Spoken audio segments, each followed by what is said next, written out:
বর্ষায় গাছে প্রচুর পোকামাকড় আসে, তাই ঘরে থাকা জিনিস দিয়েই তৈরি করে ফেলুন আর গাছে স্প্রে করতে থাকুন।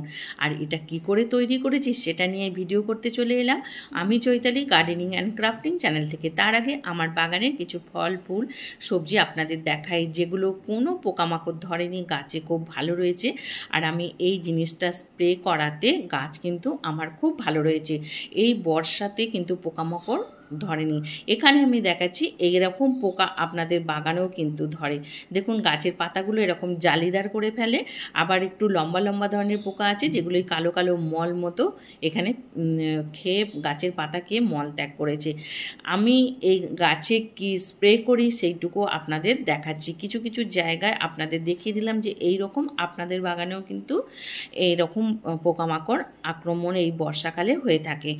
আর এই জিনিসটা যদি আপনারা স্প্রে করে দেন তাহলে কিন্তু গাছ খুব ভালো থাকবে। এখানে আমি আমার শসা গাছ দেখাচ্ছি, লাউ গাছ, কুমড়ো গাছ বা আমার অন্য শাক পাতার গাছ, ফলের গাছ, সবজি গাছ, ফুলের গাছ সবই আপনাদের দেখাচ্ছি। দেখুন কত সুন্দর রয়েছে।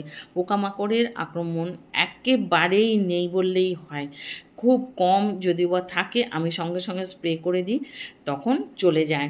আর এইটা এতটাই তীব্র গন্ধ যে এটা স্প্রে করলে এটা কিন্তু বৃষ্টি পড়লেও গন্ধ এত তীব্র গন্ধ বেরোতে থাকে যাতে পোকা এসে আর গাছে বসে না।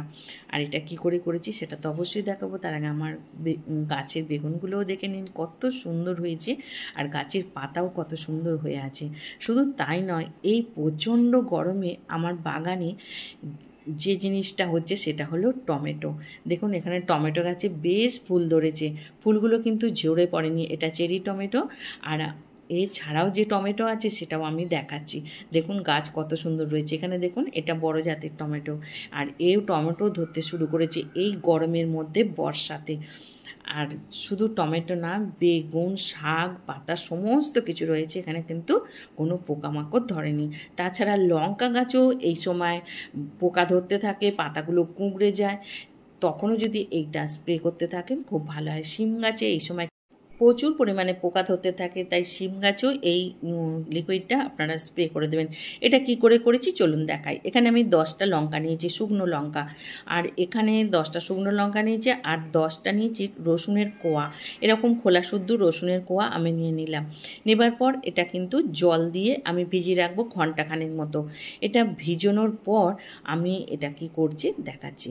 আপনারা এই শুকনো লঙ্কার বদলে কিন্তু 2 চামচ লঙ্কা গুঁড়ো এখানে নিয়ে নিতে পারেন, বা কাঁচা লঙ্কা গোটা 10 দিয়ে দিতে পারেন। আমি 10 কোয়া রসুন আর 10টা লঙ্কা নিলাম। এখন আমি কি করছি, এখানে প্রায় 15-20টা পাতা নিয়েছি। পাতা নিয়ে এইভাবে নিম পাতা নিয়ে নিম পাতাগুলোকে এইভাবে কিন্তু আমি ভালো করে ডাঁটিটা থেকে ছাড়িয়ে নিচ্ছি, নিয়ে এগুলোকে দেখাচ্ছি। দেখুন এতটা হলো নিম পাতা। আমি এই নিম পাতা, লঙ্কা এবং রসুন এটাকে ভালো করে পেস্ট করে নেব। আপনারা এইভাবে একবার করে দেখুন, এত তীব্র গন্ধ হয়। অবশ্যই আপনাদের বলবো নাকে কোনো কাপড় দিয়ে বা মাস্ক পরে এটা তৈরি করবেন। আমি ওটা তৈরি করে নিয়ে পেস্ট করে নিয়ে 1 লিটার জল মিশিয়েছি। 1 লিটার জল মিশিয়ে এটাকে ভালো করে ছেঁকে নিলাম, কারণ আমি এটা স্প্রে করব। যদি ভালো করে না ছাঁকি কিন্তু স্প্রে মেশিনটা খারাপ হয়ে যেতে পারে। তাই এটা ভালো করে ছেঁকে আমি বোতলে ঢেলে দিচ্ছি। আর এটা 1 লিটার জলেই আপনারা এই পরিমাণগুলো দেবেন। আমি এখন দেখুন বোতলটাতে ঢেলে নিয়েছি। এরপরে আমি যে জিনিসটা দেবো সেটা আপনাদের দেখাচ্ছি। দেখুন এতটা হলো। আর এখন আমি যেটা দিচ্ছি সেটা হলো ভিনিগার। এই ভিনিগারটা আমি এখানে দিয়ে দিচ্ছি 2 ছিপি মতো। 2 ছিপি ভিনিগার দিচ্ছি। আপনারা ভিনিগারও দিতে পারেন বা পাতিলেবুর রস কিন্তু এখানে 2 ছিপি মতো দিয়ে দিতে পারেন। আমি এখানে ভিনিগারটা ইউজ করছি। আর এটা দিয়ে এখন ভালো করে আমি বোতলটা একটু নাড়িয়ে নেব। নাড়িয়ে নিয়ে এটা গাছে স্প্রে করব। আপনারা একবার করে দেখুন।